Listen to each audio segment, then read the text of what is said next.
I sent them an email. I bought the online course. I swiped right on the app. I left a comment on their post. Look at the pathetic, sterile way you move through the modern world. Every single action you take is executed from a safe, heavily padded distance. You want to close a massive business deal, but you are absolutely terrified to pick up the phone or look the client in the eye, so you hide behind a polite email. You want to build an elite physique, but you refuse to endure the agonizing friction of lifting heavy weights to genuine effort, so you search endlessly for a comfortable fitness hack instead.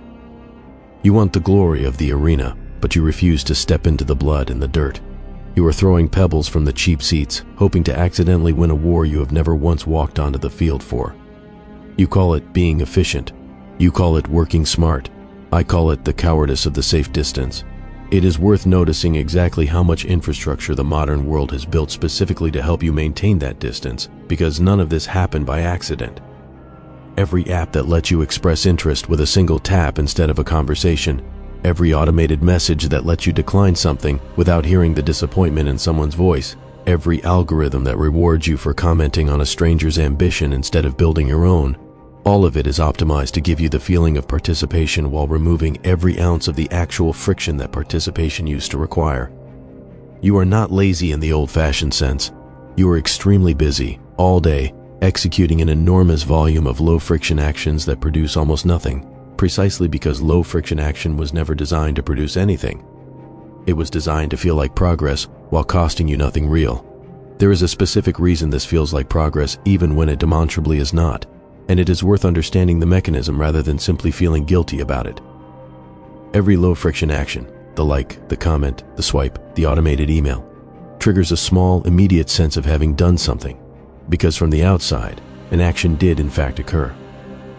The problem is that the reward arrives completely detached from any actual outcome.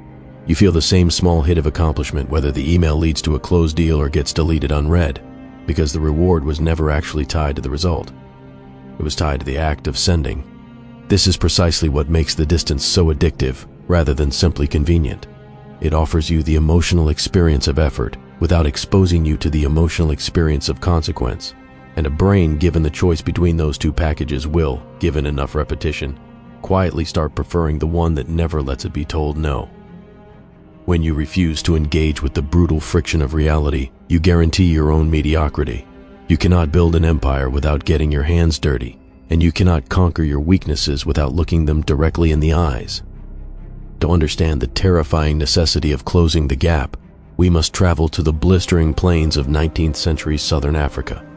We must examine the mind of a warrior king who engineered the most lethal, physically dominant military machine on the entire continent by completely outlawing comfort. His name was Shaka Zulu. Before Shaka rose to power, it is worth understanding just how entrenched the system he tore down actually was, because he was not simply innovating into an empty space, he was declaring war on centuries of accepted military custom. Tribal warfare across much of southern Africa had, by this point, settled into something closer to ritualized confrontation than actual conquest. Rival groups would line up hundreds of yards apart on open ground both sides had implicitly agreed upon. They would throw their long, lightweight throwing spears, called assegais, from a completely safe distance, hide behind massive cowhide shields, shout insults, and then retreat once casualties reached a socially acceptable, largely symbolic threshold.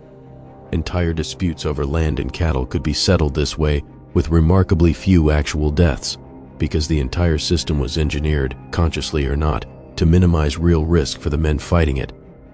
It is worth noticing how closely this ritualized system resembles the modern avoidance patterns being described earlier, because the resemblance is not accidental. Both systems exist for the exact same underlying reason. They allow participants to go through the motions of engagement while structurally guaranteeing that neither side ever has to absorb the full cost of genuine risk. The men throwing assegais from a safe distance were not cowards by the standards of their own culture. They were simply operating inside a system that had, over generations, quietly optimized itself toward minimizing real confrontation while preserving the appearance of it. This is precisely what makes institutionalized avoidance so difficult to see clearly from the inside. When everyone around you is participating in the same comfortable ritual, the ritual itself starts to feel like the natural, permanent shape of the activity, rather than one arbitrary and avoidable choice among many. Shaka looked at this established system of warfare and saw exactly what it was: absolute, institutionalized cowardice, dressed up as tradition. He grew up in circumstances that gave him little patience for comfortable customs. Exiled as a young man from his own father's homestead, raised largely outside the protection of the tribe he would eventually come to dominate, Shaka spent his early adulthood as a soldier under a regional chief who valued raw capability over lineage, and it was there, fighting under a leader willing to experiment with tactics other commanders considered beneath them, that Shaka first began developing the doctrine that would eventually make his own name synonymous with total war. He understood a fundamental law of human nature long before he ever had the power to act on it at scale. If you give a man a tool that allows him to strike from a distance, he will always, eventually, choose the path of least resistance. He will throw his weapon and run, because the tool itself is engineered to make running an option. Shaka knew that you cannot forge an empire by playing it safe. Conquest requires intimacy with danger, and intimacy with danger cannot be manufactured by half measures. It is worth understanding what this exile actually cost him, and in a strange way, what it gave him. A young man raised inside the comfortable, established structure of his own tribe absorbs its customs largely without question, because there was never a reason to imagine an alternative. Shaka, cast out and forced to prove his value from outside that structure, had the rare experience of watching an entire military tradition from the position of an outsider before he ever had the authority to reshape it. And that outsider's distance is very often what makes wholesale reinvention possible. The men who eventually served under him had grown up inside the ritual combat tradition and had never once questioned its logic. Shaka had spent years on the outside of it, with nothing to lose by questioning everything.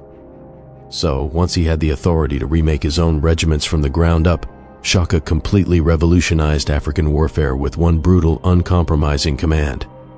He ordered his blacksmiths to gather the long, safe-throwing spears his warriors had trained on their entire lives, and then he broke them. He snapped the long wooden shafts in half in front of the very men who had relied on them so there could be no ambiguity about what was ending. He replaced the old weapon with a masterpiece of pure, inescapable violence, the Iklwa. The Iklwa was a short, heavy, terrifying stabbing blade, its name said to echo the sound it made being pulled from a body in combat. By drastically shortening the weapon, Shaka completely eliminated the option of retreat as a viable tactic. A Zulu warrior holding an Iklwa could no longer throw his weapon from a distance and hide behind his shield waiting for the enemy to lose interest.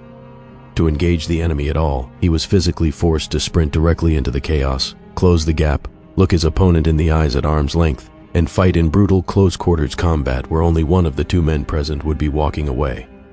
There is a specific detail here worth dwelling on, because it explains why this particular redesign was so much more effective than simply ordering soldiers to be braver.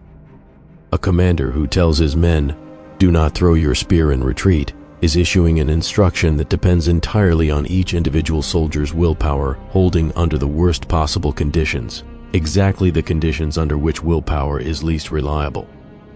A commander who removes the physical capacity to throw the spear at all has converted a fragile psychological instruction into an unbreakable physical fact. The soldier is not being asked to resist the temptation to retreat with a long-range weapon. The temptation itself no longer has a tool to act through. This is the difference between telling someone to have more self-control and simply removing the object they would have used to fail. Shaka did not just change a weapon. He engineered a forced psychological evolution across his entire fighting force. He trapped his men in a reality where the only two options remaining were absolute, aggressive victory or immediate death. And he understood correctly that removing the middle option would produce warriors of a kind the region had never seen. But Shaka did not stop at simply changing their weapons. He despised physical comfort just as much as psychological cowardice, and he treated both as versions of the same underlying weakness. He realized that his warriors wore thick cowhide sandals to protect their feet from the harsh, rocky terrain and the thorn bushes of the African plains. To Shaka, these sandals were just another barrier, another layer of insulation that kept his men separated from the brutal reality of the ground they would eventually have to move across faster than any enemy could anticipate. He ordered every warrior in his army to remove their sandals. He then marched his regiments barefoot across miles of harsh, thorn-covered terrain as part of their conditioning, a practice that historical accounts describe as brutally strict, with severe consequences for anyone who fell out of formation. It is a genuinely difficult piece of history to sit with honestly, and it deserves to be treated as exactly what it was, an extreme, era-specific military doctrine, not a lifestyle template. Over time, through sustained conditioning, the soles of his warriors' feet reportedly toughened to the point where they could move at speeds fully equipped enemies simply could not match, giving Shaka's regiments a mobility advantage that repeatedly decided battles before the fighting even began. It is worth understanding exactly how decisive that mobility advantage actually was, because it is easy to treat it as a minor footnote next to the more dramatic story of the broken spears.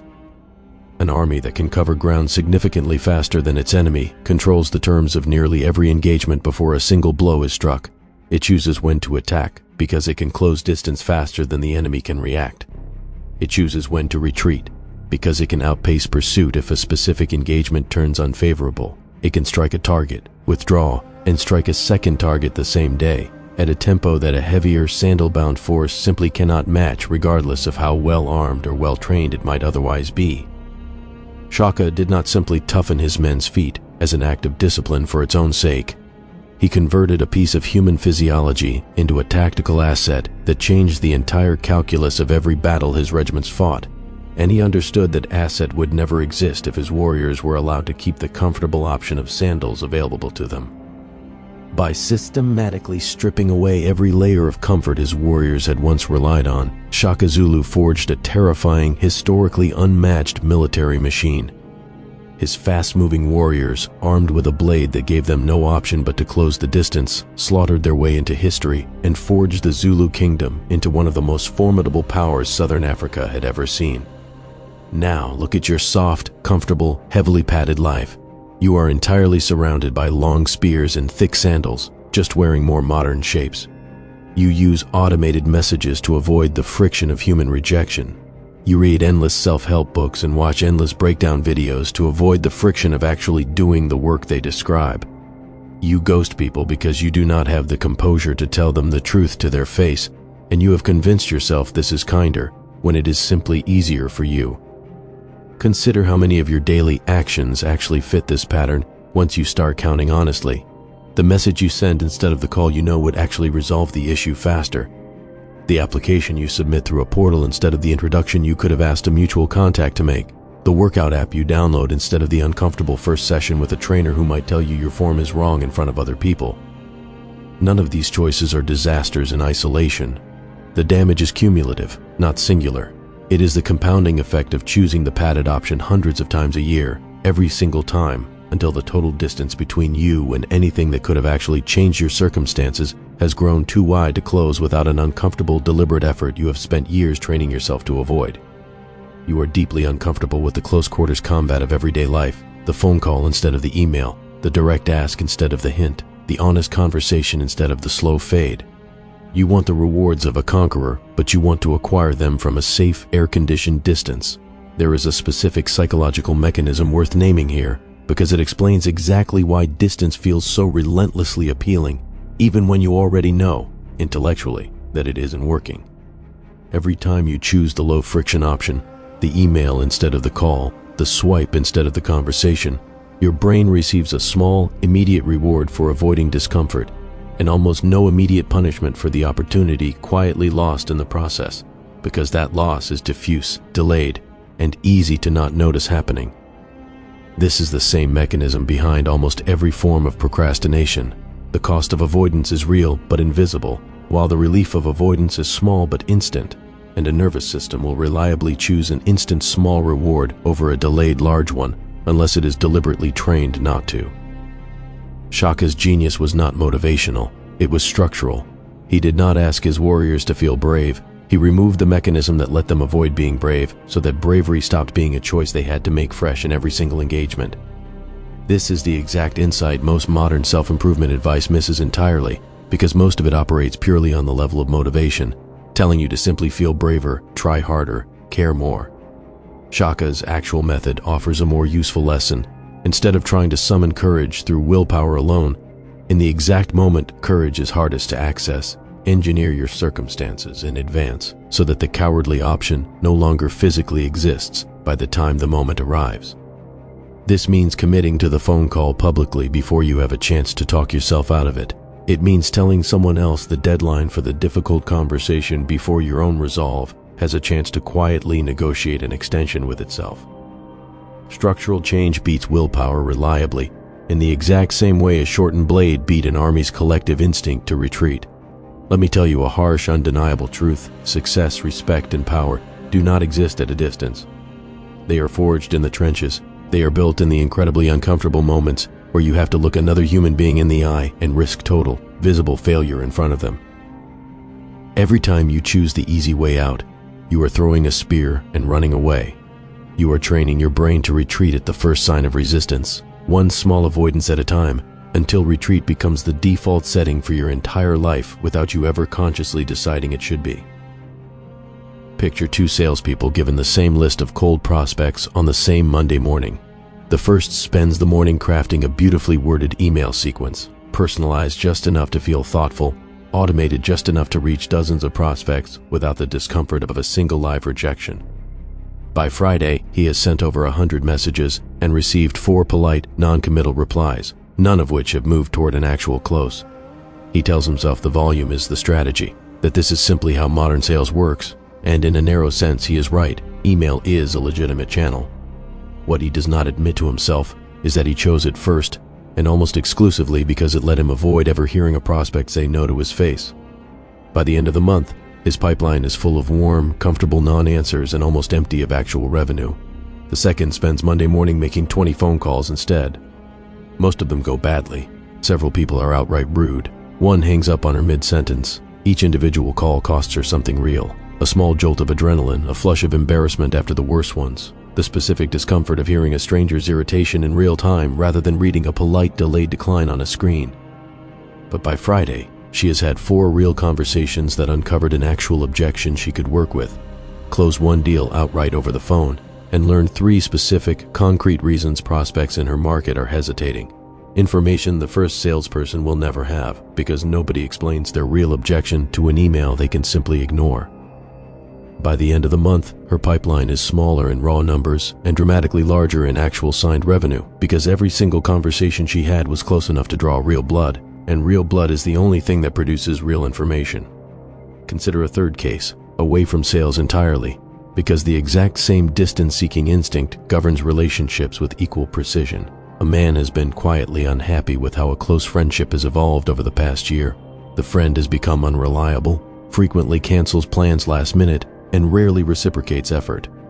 Rather than raising it directly, he starts gradually reducing his own effort in response, replying to messages more slowly, declining invitations with a vague excuse, letting the friendship cool through passive withdrawal rather than an honest conversation about what changed.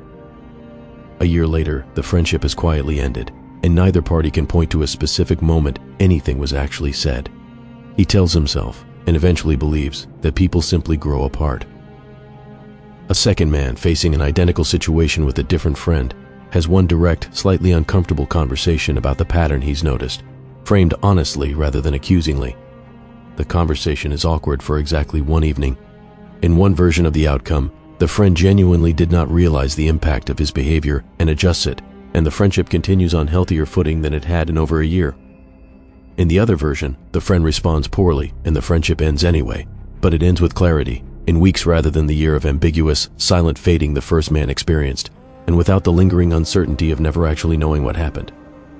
It is worth being precise about where this lesson ends, because there is an important difference between closing the gap on your fears and closing the gap on your own physical safety, and Shaka's story, if taken too literally, can blur that line in a way that deserves to be named directly. The barefoot marches and the broken spears were a specific military doctrine, engineered for warriors preparing for literal combat under a specific commander's direct control, and they came with real severe costs that a modern audience should not romanticize as a personal wellness plan. Closing the distance in your own life means picking up the phone instead of hiding behind an email, having the conversation instead of the passive-aggressive text, walking into the gym and doing genuinely hard, effortful work instead of a comfortable routine you've outgrown.